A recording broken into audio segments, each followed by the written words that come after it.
My fellow compatriots, welcome to Break It Down, a platform where we get to unravel some of the most complex social, economic, and political issues, making it easy for people to understand.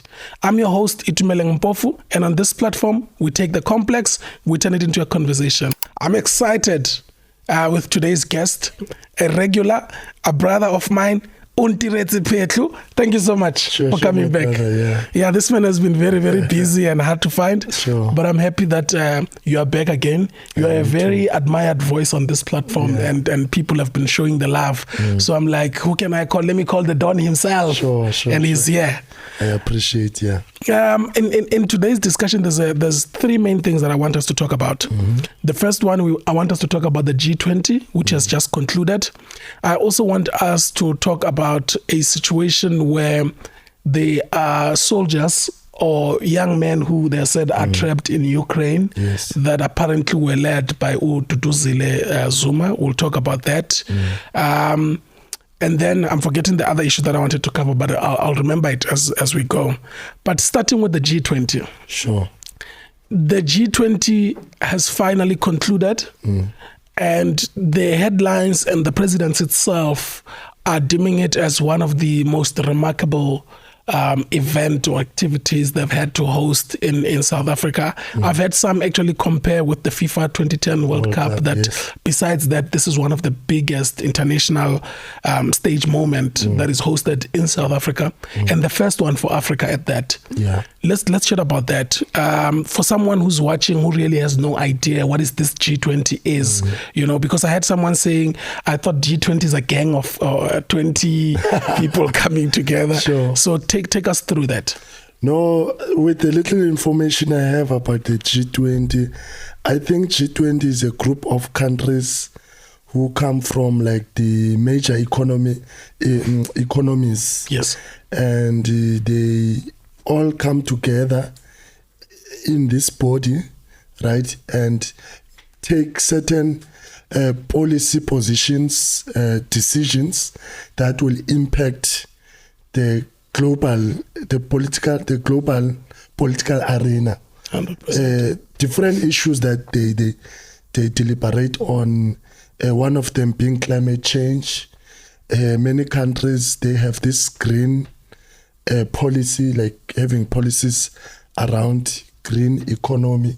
How do they work out what they term as sustainable development? Right.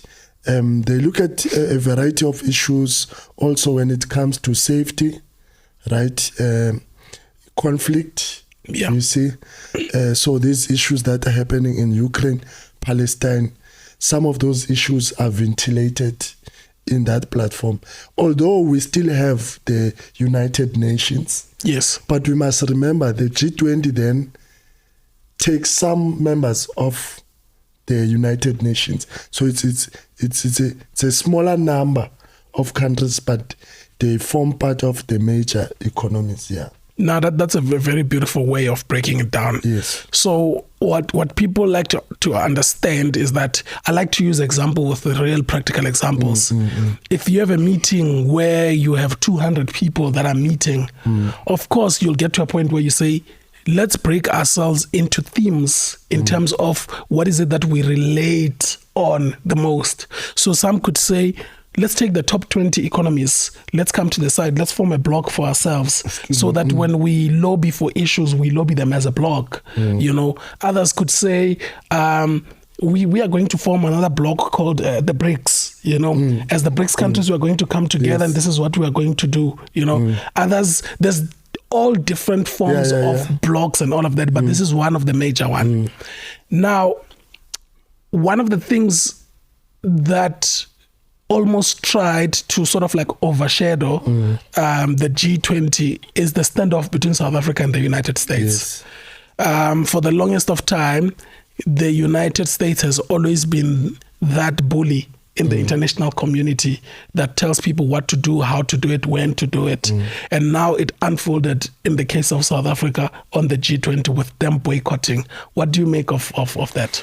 Yeah, interestingly, so the main issue here is that unfortunately the world order is slightly swaying to a different direction. Yeah. For the longest of time, I mean, the world order has always swayed towards the West, right? But now it's slowly swaying towards the East. What do I mean by that? For the longest of time, the world order was controlled by Europe, England, and the United States of America. But over the past few years, couple of years, maybe a decade, China and Russia have emerged as the stronger economies, strongest countries. So, and then most countries within the global south, including South Africa, they have opted to partner with China and Russia. So the major issue here is about that. America, because this thing is not necessarily a personal vendetta between Cyril Ramaphosa and Donald Trump. It's not about that. The main issue here is that America is trying to bully the people who are no longer showing their affiliation towards them. Other countries have opted to affiliate with Russia and China. So that's the main issue here. Secondly, also the elephant in the room is around the question of Israel. And it is known that South Africa has a particular attitude towards Israel. Not one that is maybe antagonistic. What the position of South Africa is antagonistic to civil war. That's what we against. We are for peace. So in the main, what South Africa, what the position of South Africa regarding the Palestine-Israel war is that they want peace. There's a quote of Nelson Mandela that says, "We can never say we are free until Palestine is free." So because of our position against the war happening between Israel and Palestine, unfortunately, America is not happy about that. If you look at all these other issues that happened post our decision to take Israel to the ICC, the International Court, Criminal Court? I forget. The ICJ. So ever since we took that decision, what did America do? They first brought the sanctions, the tariffs, I mean. They increased the tariffs. Secondly, they took out their funding. I forgot what's that? USAID. USAID, yes. So those two major things have affected us. And it's precisely because of the decision we took in that Israel-Palestine conflict. So the G20 also happens to be a byproduct. Do you think that South Africa has put itself in a vulnerable position in that recently there was a flight that landed in South Africa carrying a large number of Palestinians, right? Now, that as one factor, the G20 standoff as another factor, because if you look at it, we can arguably say South Africa has humiliated the US when it comes to the G20. The US had thought that the G20 would probably not run as smooth as it did in its absence. They thought perhaps that their pulling out would have led to other countries, that sympathize with them also pulling out. But the only other country that pulled out was actually Argentina. Yes. From there, everyone else was on board. Come the G20, a declaration is out. The consensus is in 18 people voted for it. Argentina did not vote for it. I think Argentina rejected or abstained. I think they declined. And then, of course, the US in its absence. Now, all of this is beef that's boiling and boiling between South Africa and the US. What I'm saying, do you think South Africa is in a vulnerable position, is that should we be expecting some form of a military strike in South Africa by the US with the argument that there are certain elements of Hamas that are hiding in South Africa. Do you think it's a push? No. I think that would be ridiculous. It's too much. No, the thing is, Trump has proven to us that we think is ridiculous is what he does. Yeah, no, I understand where you're coming from. But to be honest, if they were to pull that on us, that will be like seriously ridiculous, because there's no way that those people that came with that through that flight are members of Hamas. There's no way. There were children there, there were pregnant women, and so on. But you know, the US, it doesn't have to be true.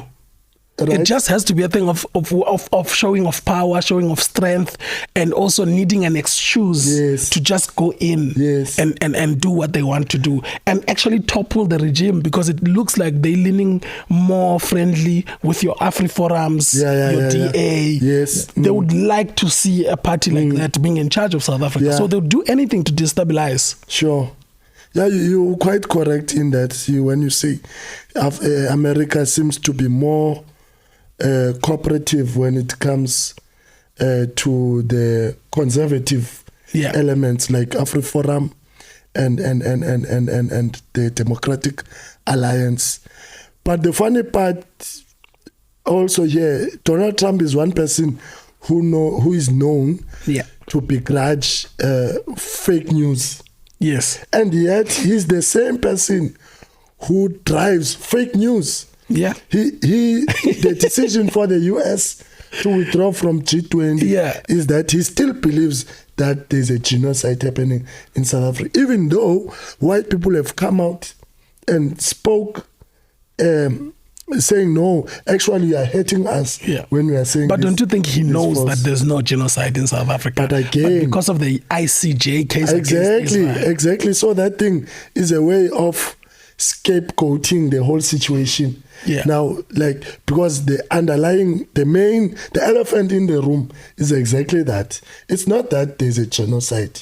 But I want to come back to the issue about the Palestinians arriving in the country, whether we have made ourselves vulnerable to the animosity towards the US. I think it's about time that South Africa stands firm against any other country. And the fact that they were able to stand up against the United States of America, it's something to be proud of as a citizen. 100%. And I commend the President Cyril Ramaphosa for the way he handled the whole situation within the G20. Unfortunately, Donald Trump thought that he could cancel South Africa.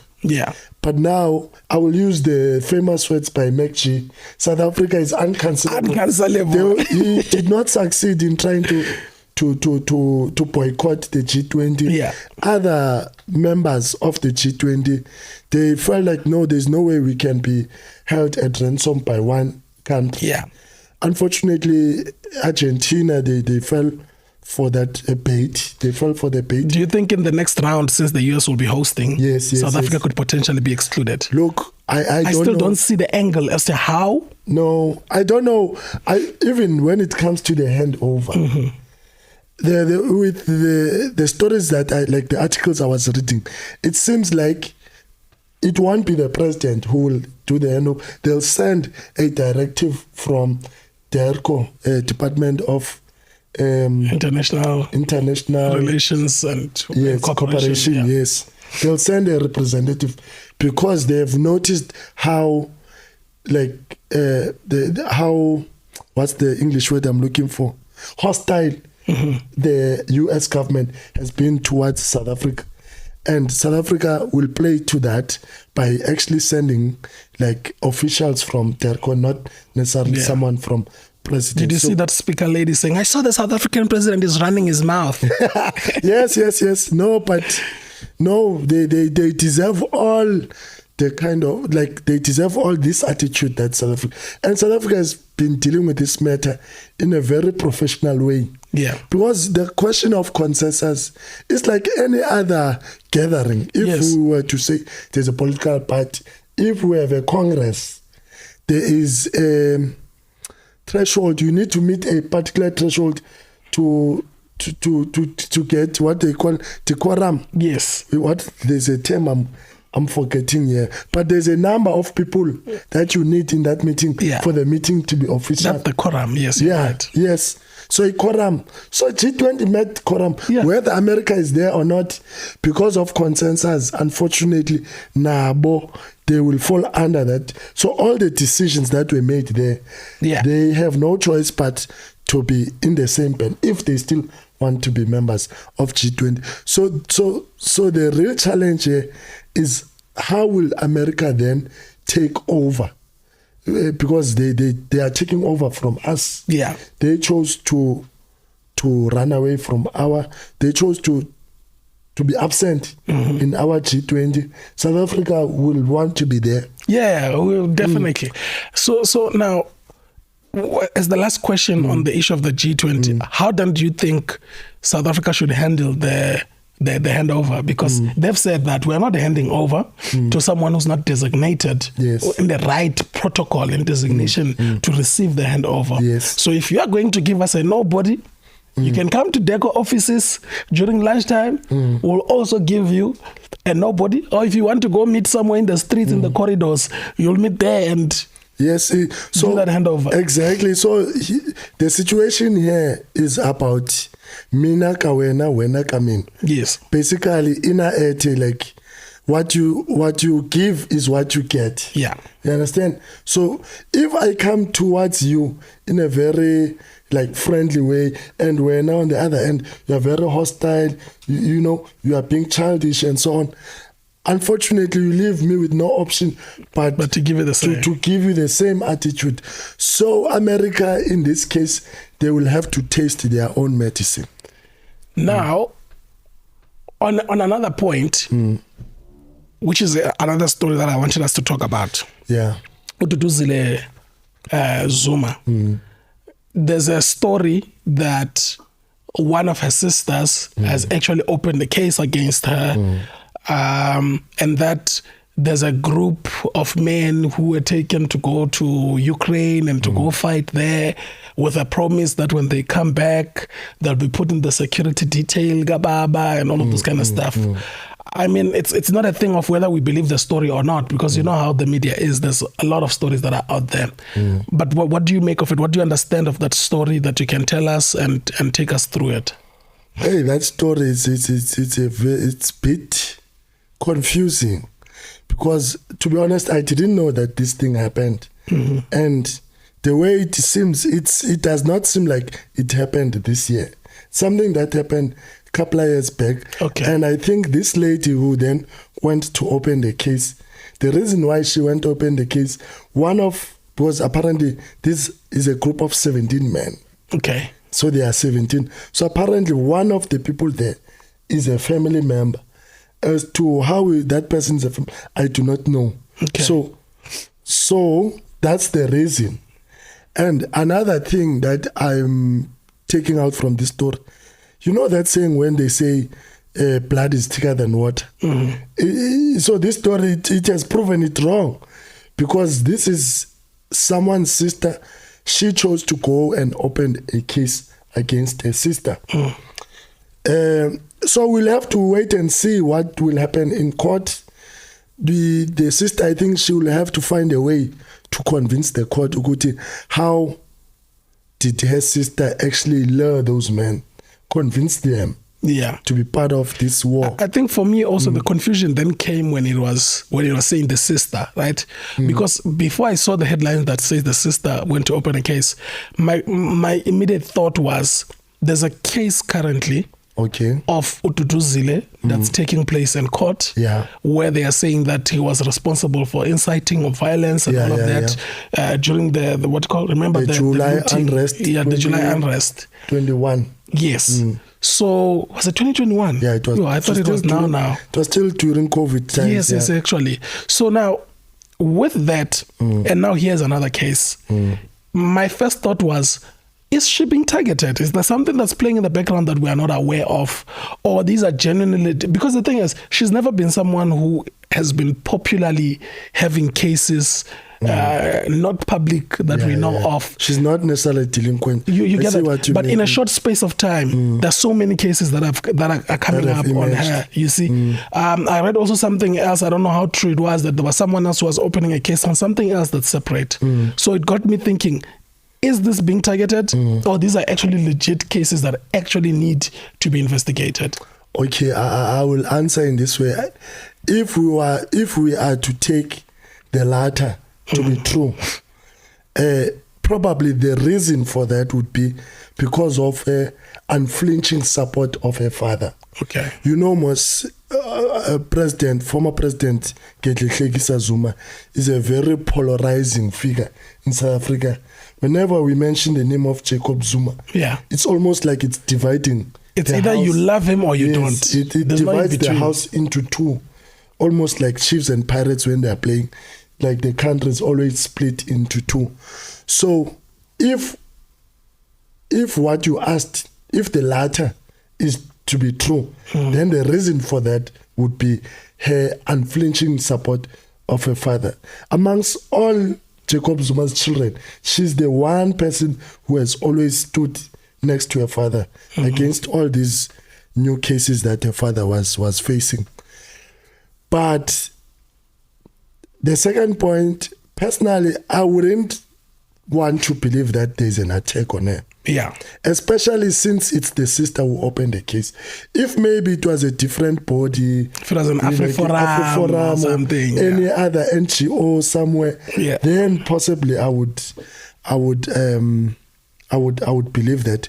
But coming back to a case about the July unrest, in all honesty, here I think that the state is trying to look for someone that they can blame. Yeah. Because unfortunately, there was a lot of infrastructure that was demolished, that was destroyed. It costed the state a lot of money, to a point whereby even at that time, the state, in fact, the reason why there was that unrest was because of the unrest of Jacob Zuma for, what was it?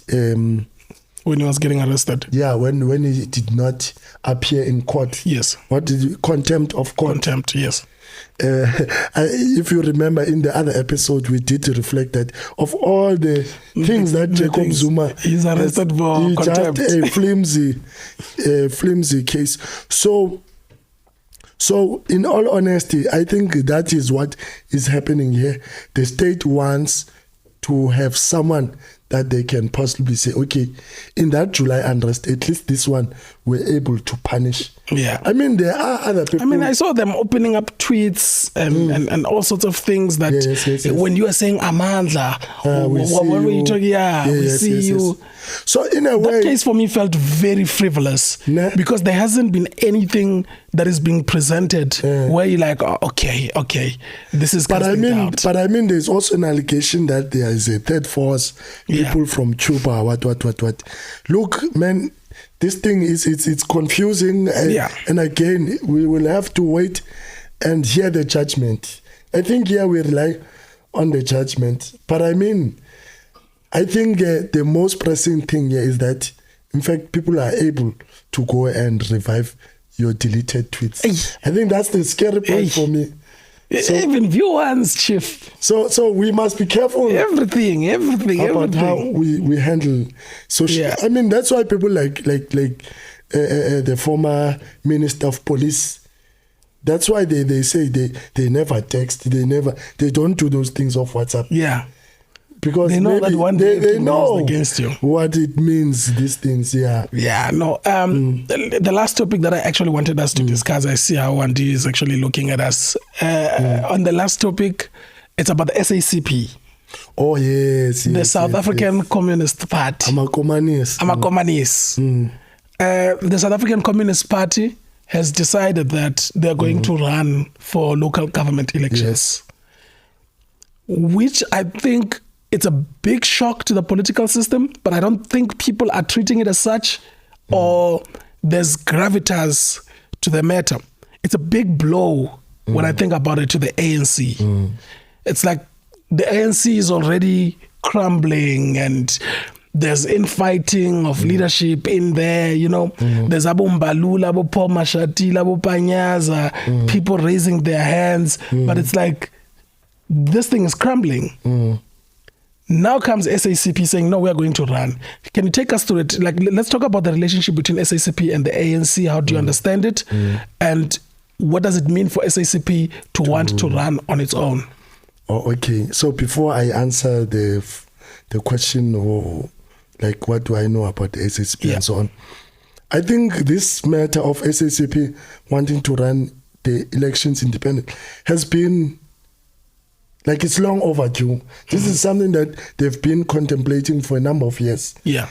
If you remember, during that era of Zondo Commission and so on, it has been in their tongue. Yeah. But they've been entertaining this thing. At some point, they even contested some by elections.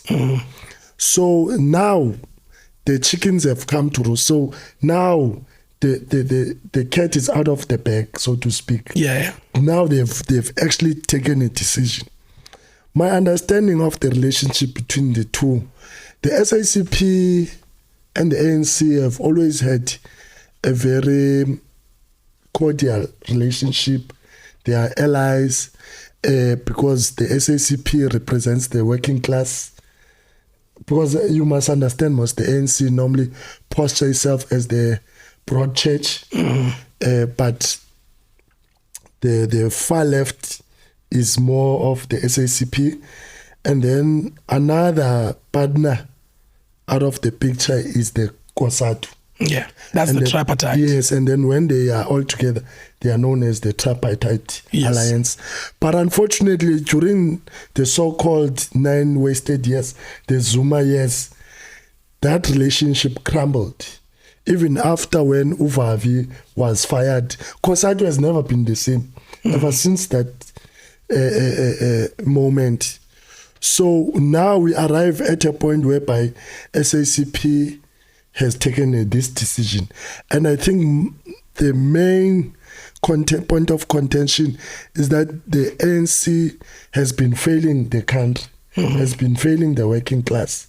Many of the SOEs, even though some of these SOEs are only now restabilizing, like your ESCOM, your Transnet, all the SOEs, even SAA, only now has, managed to Is it not too late for SACP to want to say, now we are going to run on our own? I think here the main issue is for the ANC to actually question itself, but where have they gone wrong in consolidating the relationship that they have with the SACP? This thing of them treating the SACP as a member of the GNU, in the sense that they only co-opt, they will take this ban and this ban, put them in position there as a way to close their mouth. But that's what they've always done. People like Blade and Zamani, exactly. Those are people from the SACP. But the point here is that now the SACP is like, no, Chief, we've seen that, we've won the T-shirt. Now, like, we don't want that. So does SACP now identify as a fully fledged political party? I mean, for the mere fact that they are contesting. And to be quite honest, in the bigger scheme of things, I don't think that the SACP will gain like lots of votes. Yeah, I think here the telling point is the fact that relationship between the two has really ruptured. I think that's the telling point. Even now they are busy negotiating and so on, but I think they're at a point of no return. I was watching the news yesterday. The speaker for the ANC and the speaker of the SACP were together, and throughout that media briefing, the SACP spokesperson kept emphasizing that no, the position of the SACP is firm and is final. Yeah. There's nothing more that will go on after that. With this relationship crumbling, do we still foresee the ANC gaining some traction in the next? I mean, I always argued that the ANC is left with at least one more term to run the country. Just one more term. But even then, they will of course not run it on their own. They will run it with all these partners, your Democratic Alliance and all sorts of things. And from looking in history, I haven't yet seen, maybe someone can tell me, I haven't yet seen a movement that moved from being a liberator, right? And then it crumbles and then it comes back up. Yeah. I haven't seen that pattern. That's true. The pattern that I've been seeing, and this pattern is consistent throughout the countries. The liberator, the party that liberated the people, the party that gained independence, freedom for the people, declining with all these rogue elements that have now joined the party, people squandering for themselves, and then it never rises again. Or what ends up happening is that somewhere, somehow, there's a fabrication, votes are being stolen, rigged. Next thing, the party is winning with 94%, 99%, you know, and then the country just falls into turmoil. Look at what is happening in Tanzania. Look at what is happening now in Mozambique. A lot of other countries are going through the same thing. Do you think this was the final nail on the coffin? For the ANC? Yeah. Or it's still too early to say. Do you think they can still rely on COSATU? It depends. No, really, the COSATU, there's not much that the COSATU does besides just building membership. So there's a difference between membership and voters. For example, ANC only has 1 million members, and yet it gets even more voters. So there are supporters and then there are members. But in this case, what I foresee, in fact, what we have come to know in the South African political landscape is that the future of the country is a political coalition. So the future of governance is coalition. There's no, we will never have a situation where just one party will take over. That is not for the foreseeable future. It's not going to happen, especially now that even the electoral bill has been amended, independents can run and so on. In fact, people are even entertaining the idea that we must be able to vote the president directly. There are those conversations that are emerging. So if you consider that, there's no ways that we will have a one single party running. Is it now, the death of the ANC? It depends. Remember, ANC must still go to its Congress and must choose a new leader. It will depend on those dynamics. So no, I don't see those dynamics reviving the ANC. They would need a Jesus Christ himself to come and be the president of the ANC for but I mean, if you think about it, look at their contenders. You have Mashatile, definitely contenders. Those are rumors, my brother. Mashatile is going to stand. He's the deputy president.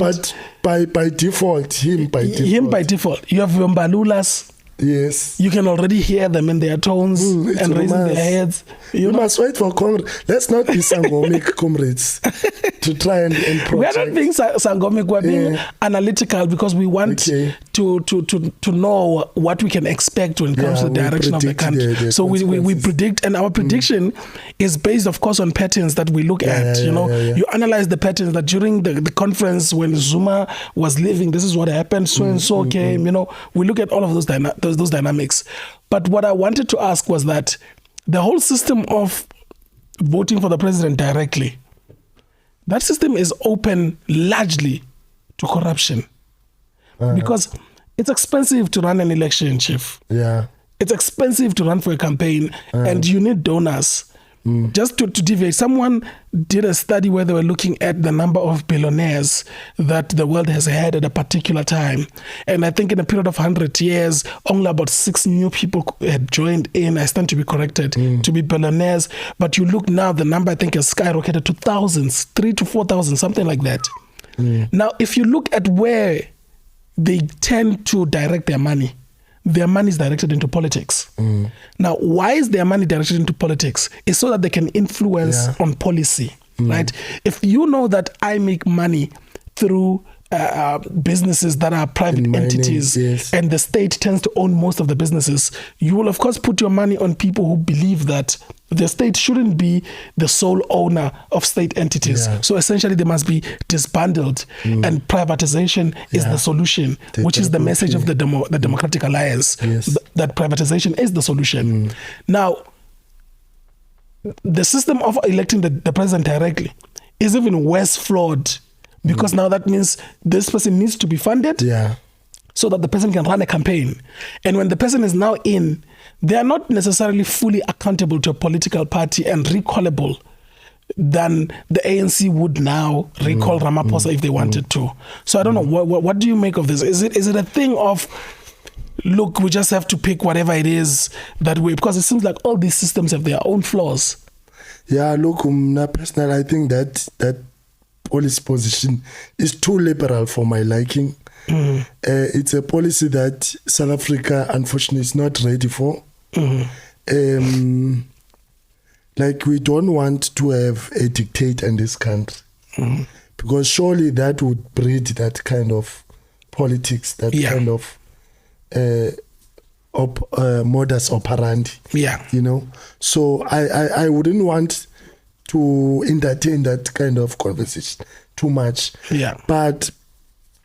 But as you've said, it is a room for a lot of corruption, because then that means that person can be easily controlled. If people are able to capture the president or the state while we still have a political system, how much more if we don't?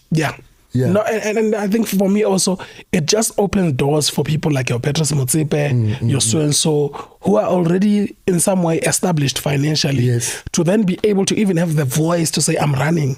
And then, of course, they can solicit funds from wherever. Someone like you and I, we stand no chance. If we say that I'm well educated, I've led, I've done this and this, I've done this, I want to be able to lead my country, you're lying to yourself. You will not be able to do so unless if there's a big donor who actually believes in you. And there's no free meal here. In politics, there's no free meal.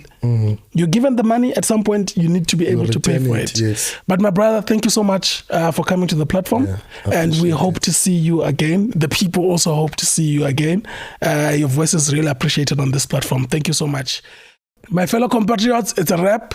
If it's big, if it's bold, if it's hidden underneath the headlines on this platform, we take it, we strip it apart, we dismantle it, we make it easily understandable. So follow us on social media platforms that are linked in the description, and also make sure to subscribe if you haven't done so, and hit the notifications bell so that whenever there's new episodes that are available, you are able to get them immediately. Done. My brother, thank you so much. I appreciate it. Ngiyabonga. Wanti. Thank you. Too many mistakes.